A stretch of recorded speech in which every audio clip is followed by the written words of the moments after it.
Kinship and marriage, many rules and varied practices.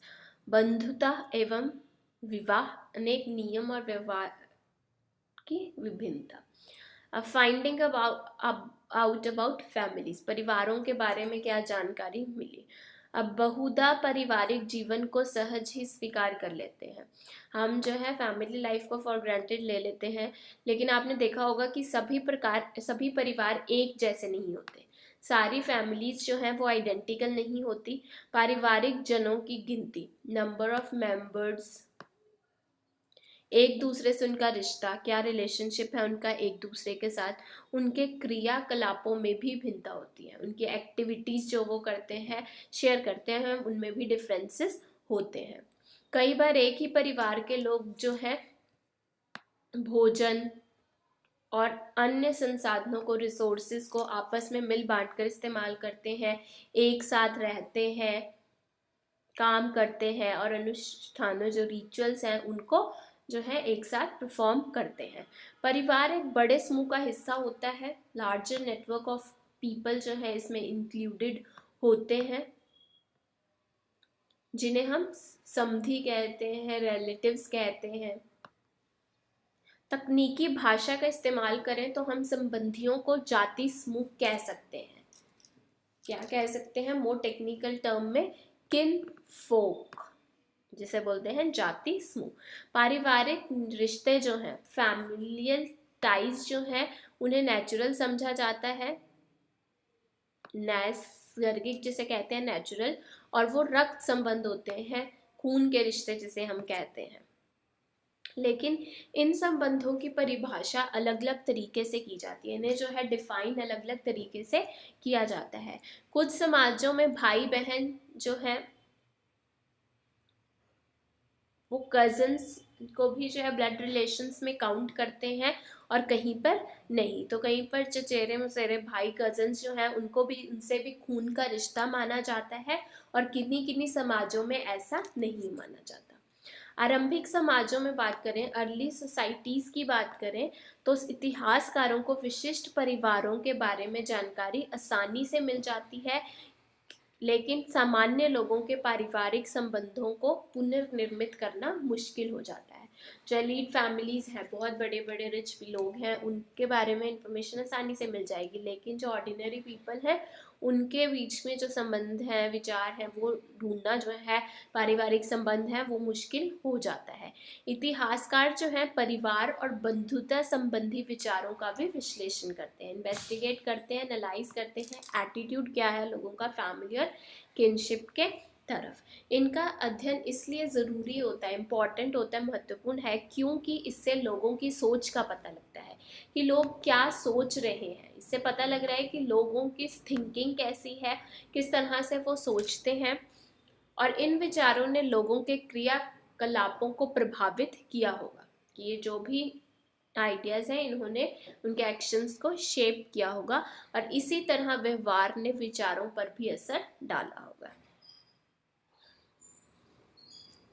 Now ideal of पैट्रीलिनी, पितृवंशिक व्यवस्था के आदर्श। अब ये क्या चीज़ है?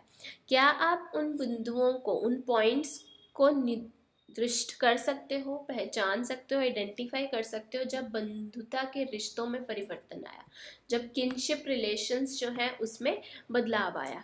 एक स्तर पर महाभारत इसी की कहानी है। एक लेवल पे बात करें तो महाभारत जो है वो यही कहानी है।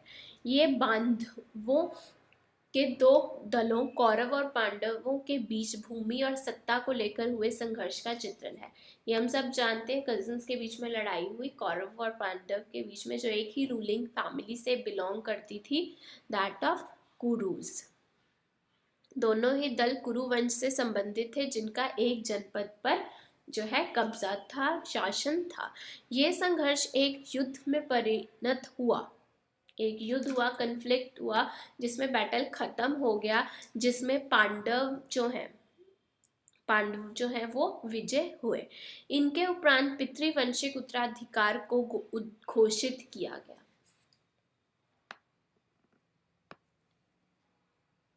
हालांकि पितृवंशिता जो है वो महाकाव्य की रचना से पहले भी मौजूद थी। पैट्रीलिनी जो है वो एग्जिस्ट करती थी कंपोजिशन से पहले भी इस एपिक की, लेकिन महाभारत की मुख्य कथा वस्तु ने इस आदर्श को और भी ज़्यादा सुदृढ़ कर दिया, मजबूत कर दिया, वैल्यूएबल बना दिया। पितृवंशिकता में पुत्र पिता की मृत्यु के बाद उनके संसाधनों पर अधिकार जमा सकता है। तो इसके बाद जो है ये आइडियल जो है वो बहुत ज़्यादा महाभारत के बाद जो है और ज़्यादा सुदृढ़ हो गया, स्ट्रॉन्ग हो गया, वैल्यूएबल हो गया कि पैट्रीलिनी के आइडियल के अंदर सन्स जो है सारे रिसोर्सेज को क्लेम करेंगे after the death of their fathers. अब ज़्यादातर रूलिंग डायनेस्टीज राजवंश पितृवंशिकता प्रणाली का अनुसरण करते थे, मानते थे इस सिस्टम को।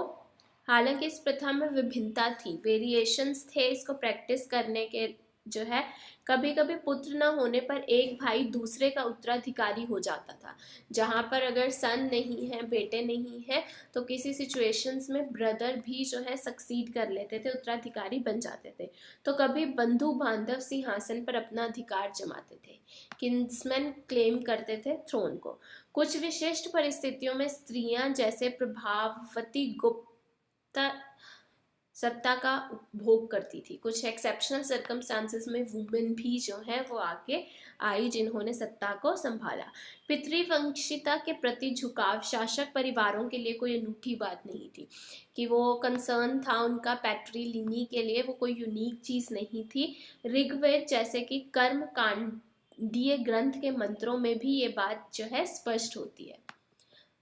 रिचुअल टेक्स्ट्स जो है ऋग्वेदा में, उनके मंत्रों में से भी ये बात जो है साफ होती है कि रूलिंग फैमिलीज के लिए ये पैट्रीलिनी बहुत यूनिक चीज़ नहीं थी, कोई अनूठी बात नहीं थी। ये संभव है कि धनी वर्ग के पुरुष और ब्राह्मण भी ऐसा ही दृष्टिकोण रखते थे, कि वेल्दी मैन और ब्राह्मण्स जो है वो भी इसी तरह का जो है एक नज़रिया उनका भी यही था। नाउ रूल्स ऑफ मैरिज, विवाह के नियम क्या थे। अब पितृवंश को आगे बढ़ाने के लिए पुत्र महत्वपूर्ण थे कि सन्स होने चाहिए। वहां इस व्यवस्था में पुत्रियों को अलग तरह से देखा जाता था। पैतृक संसाधनों पर उनका कोई अधिकार नहीं था, कोई क्लेम नहीं कर सकती थी वो हाउस होल्ड के रिसोर्सेज के ऊपर। अपने गोत्र से बाहर उनका विवाह कर देना ही जो है अपेक्षित माना जाता था, कि अपने गोत्र के बाहर, आउटसाइड द किन मीन्स गोत्र के बाहर जो है शादी की जाएगी। इस प्रथा को बहिर्विवाह पद्धति कहा जाता था। क्या कहा जाता था? एक्सोगैमी मीन्स मैरिंग आउटसाइड, अपने गोत्र से बाहर।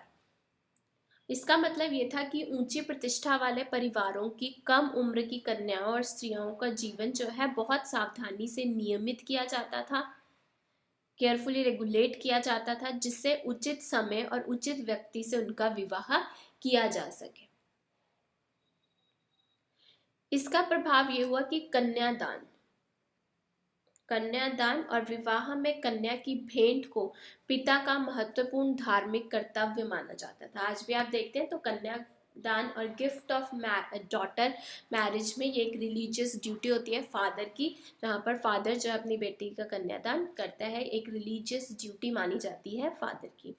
नए नगरों के आने से, इमर्जेंस से जो न्यू टाउन्स बने, उससे क्या हुआ, सामाजिक जीवन थोड़ा सा और मुश्किल हो गया। यहाँ पर निकट और दूर से आकर लोग मिलते थे, इकट्ठा मिलते थे और वस्तुओं को खरीदते थे। साथ ही नगरीय परिवेश में विचारों का भी आदान प्रदान होता था, आइडियाज भी जो है वो शेयर करते थे आपस में। इस वजह से आरंभिक विश्वासों और व्यवहारों पर प्रश्न चिन्ह लगाए गए, क्वेश्चनिंग जो है लग गई अर्लियर बिलीव्स और प्रैक्टिसेस के ऊपर। इस चुनौती के जवाब में ब्राह्मणों ने समाज के लिए विस्तृत आचार संहिताएं तैयार की। ब्राह्मण्स ने जो है कोड्स ऑफ सोशल बिहेवियर जो है वो लिख दिए गए। ब्राह्मणों को इन आचार संहिताओं का विशेष पालन करना होता था, लेकिन बाकी समाज को भी इसका अनुसरण करना पड़ता था, इनको जो है फॉलो करना पड़ता था। 500 ईस्वी पूर्व से इन मानदंडों का संकलन धर्मसूत्र व धर्मशास्त्र नामक संस्कृत ग्रंथों में किया गया। ये नॉर्म्स जो हैं कंपाइल किए गए संस्कृत टेक्स्ट में, जैसे कि धर्मसूत्र और धर्मशास्त्र। इसमें सबसे महत्वपूर्ण था मनुस्मृति, जिसका संकलन लगभग 200 ईस्वी पूर्व से 200 ईस्वी के बीच में हुआ। मनुस्मृति।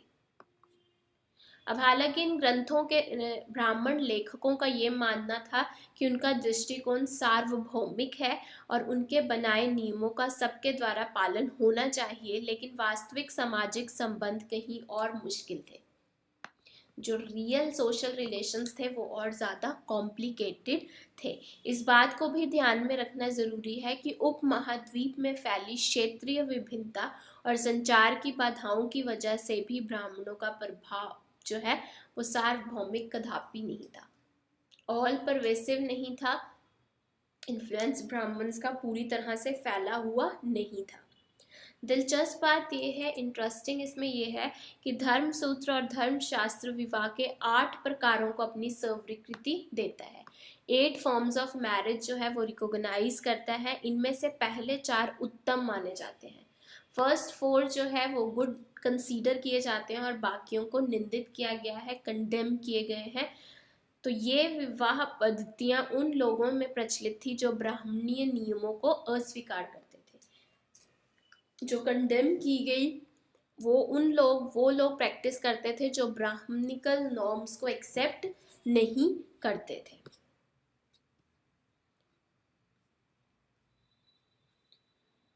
यहाँ पर आप देख सकते हैं कि 8 फॉर्म्स ऑफ मैरिज दी गई हैं। First, 4th, 5th, 6th forms of marriage दी गई हैं मनुस्मृति में से। 1st, 4th, 5th और 6th ही यहाँ पर बताई गई है। तो ये जो है फर्स्ट 4 जो है उसमें गुड कंसीडर की जाती थी। धर्मसूत्र और धर्मशास्त्र की जो 8 फॉर्म्स ऑफ मैरिज थी उसमें फर्स्ट 4 को अच्छा समझा जाता था और बाकी को कंडेम किया गया था, निंदा की गई थी। ये वो लोग प्रैक्टिस करते थे जो ब्राह्मणिकल नॉर्म्स को एक्सेप्ट नहीं करते थे। तो ये रूल्स ऑफ मैरिज थे